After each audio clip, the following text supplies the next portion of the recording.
Assalamualaikum warahmatullahi wabarakatuh semuanya.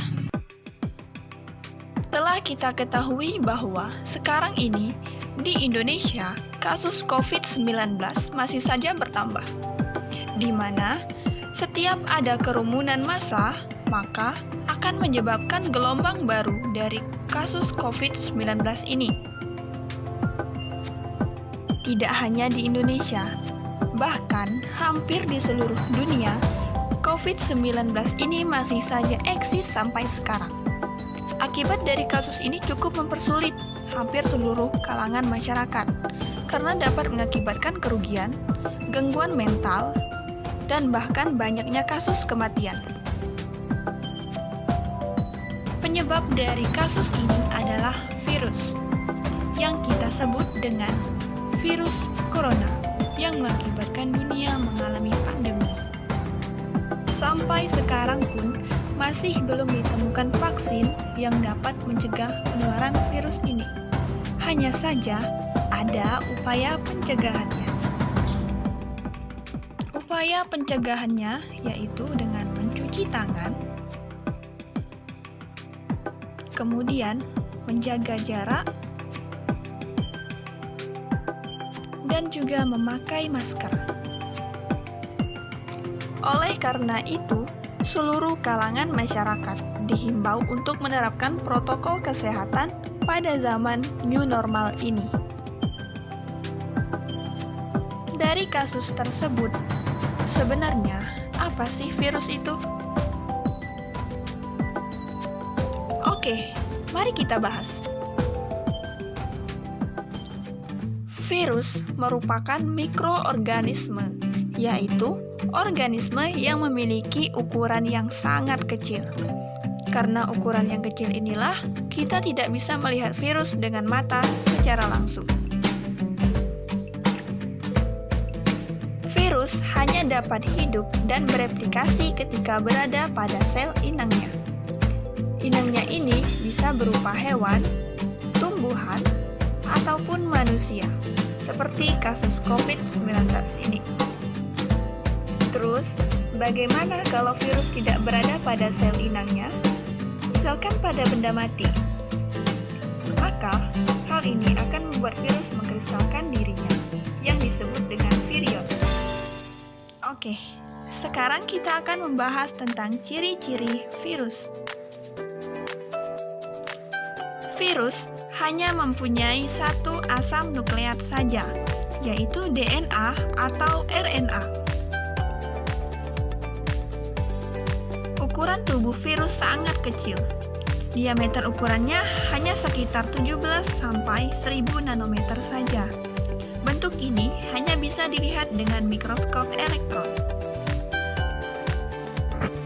Virus bukan merupakan sel, artinya ia tidak memiliki inti sel, sitoplasma, serta organel. Dan virus merupakan makhluk metaorganisme, yaitu peralihan dari benda mati yang dapat mengkristalkan dirinya dan benda hidup karena ia dapat melakukan replikasi dan memperbanyak diri. Selanjutnya yaitu struktur tubuh virus. Tubuh virus memiliki 3 bagian, yaitu kepala, leher, dan juga ekor.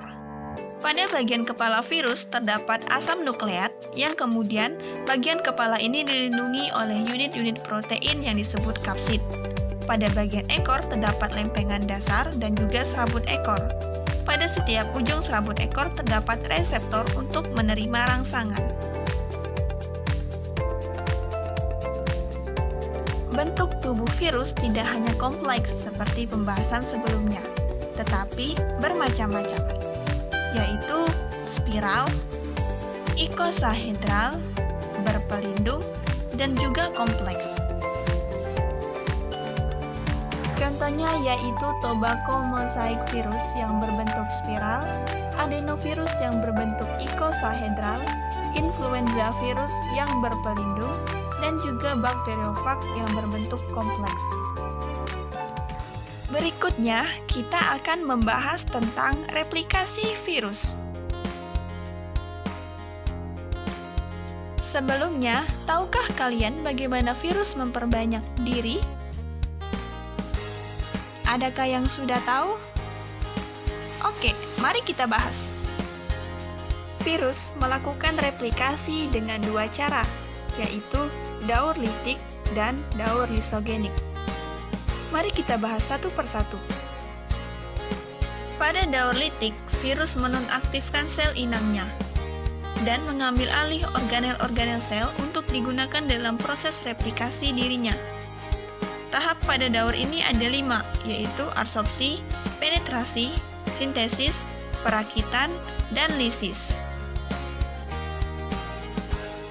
Yang pertama yaitu adsorpsi, merupakan keadaan di mana virus melekat atau menempel pada dinding sel inangnya, yang dalam pembahasan ini berupa sel bakteri. Tahap yang kedua yaitu penetrasi, di mana enzim lisozim yang berada pada ujung serabut ekor akan mendegradasi sebagian kecil dinding sel bakteri dan membentuk suatu lubang pada dinding sel. Kemudian, asam nukleat virus akan diinjeksikan ke sitoplasma sel bakteri melalui lubang ini. Selanjutnya yaitu sintesis. Virus tidak mampu melakukan sintesis sendiri, akan tetapi dengan jahatnya dia akan menonaktifkan sel inangnya dan mengambil alih komponen serta organel selnya untuk digunakan dalam replikasi dan pembentukan komponen tubuhnya. Kemudian tahap perakitan. Pada tahap ini virus akan menyusun atau merakit komponen tubuhnya menjadi susunan virus baru yang terdiri dari kepala, leher, dan ekor. Jika tubuh virus telah selesai dirakit, maka tahap selanjutnya adalah lisis, di mana pada tahap ini virus yang baru terbentuk tersebut akan menghancurkan dinding sel inangnya untuk keluar dari sel dan bersiap untuk melakukan siklus baru. Sel inang yang telah pecah ini kemudian akan mati. Replikasi virus yang kedua yaitu dengan daur lisogenik. Daur lisogenik merupakan proses penyatuan materi genetik virus dengan materi genetik sel inangnya, yang dalam pembahasan ini berupa sel bakteri, tetapi tidak mematikan sel inangnya. Adapun tahap dari daur lisogenik ini yaitu adsorpsi, penetrasi, kemudian penggabungan materi genetik, dan pembelahan. Tahap yang pertama yaitu adsorpsi, keadaan di mana virus melekat pada dinding sel inangnya, sama seperti adsorpsi pada daur litik. Selanjutnya yaitu tahap penetrasi. Pada tahap ini, asam nukleat virus akan diinjeksikan ke dalam sitoplasma sel inangnya. Dalam hal ini sama dengan tahap penetrasi daur litik. Tahap lisogenik yang ketiga yaitu penggabungan. Pada tahap ini, asam nukleat virus akan bergabung atau menyisip pada asam nukleat bakteri. Gabungan kedua asam nukleat inilah yang disebut dengan profag. Tahap yang terakhir yaitu pembelahan. Sel bakteri yang mengandung profag ini akan membelah. Kemudian, bakteri yang mengandung asam nukleat virus ini yang akan menginfeksi sel inang yang lain. Oke, sekian pembahasan kita tentang virus kali ini. Jadi, keberadaan virus ini harus kita waspadai ya. Dan jangan lupa menjaga kesehatan. Terima kasih. Wassalamualaikum warahmatullahi wabarakatuh.